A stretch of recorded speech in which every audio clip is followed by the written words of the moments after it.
Sebuah gereja Katolik tua di Filipina akhirnya dibuka kembali setelah sempat ditutup sementara karena kasus penodaan. Gereja ini adalah Gereja Santo Yohanes Pembaptis yang terletak di kota Jimenez, Provinsi Misamis Occidental. Gereja bersejarah dari abad ke-19 ini ditutup pada awal Agustus setelah terjadi insiden yang dianggap menodai kekudusan tempat suci tersebut.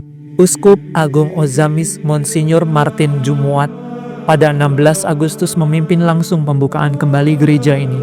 Lebih dari 1.000 umat hadir dalam misa kudus dan upacara rekonsiliasi. Sebelumnya gereja ditutup pada 5 Agustus setelah seorang vlogger bernama Christine Medalla diduga meludahi kolam baptisan. Uskup Agung Jumuat menyebut tindakan itu sebagai penodaan serius, meski Medalla membantah dan mengatakan bahwa ia hanya melihat ke dalam kolam baptisan.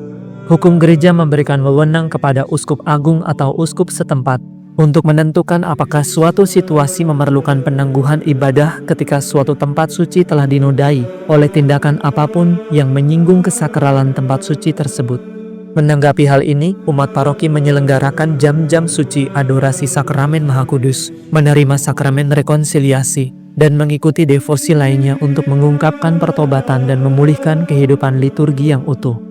Pastor paroki bersama umat kemudian meminta agar gereja bisa segera dibuka kembali setelah melalui doa pemberkatan serta pembahasan dengan Dewan Keuskupan Agung. Akhirnya Uskup Agung Jumuat menyetujui pembukaan kembali. Gereja Santo Yohanes Pembaptis ini bukan sekedar tempat ibadah.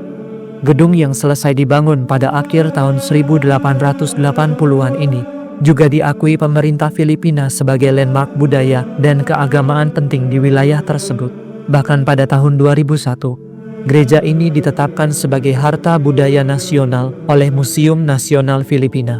Peristiwa ini bukan hanya soal sebuah insiden yang sempat menutup gereja, melainkan juga kisah tentang bagaimana iman mampu menyatukan umat. Dari sebuah peristiwa yang pahit, lahirlah semangat baru.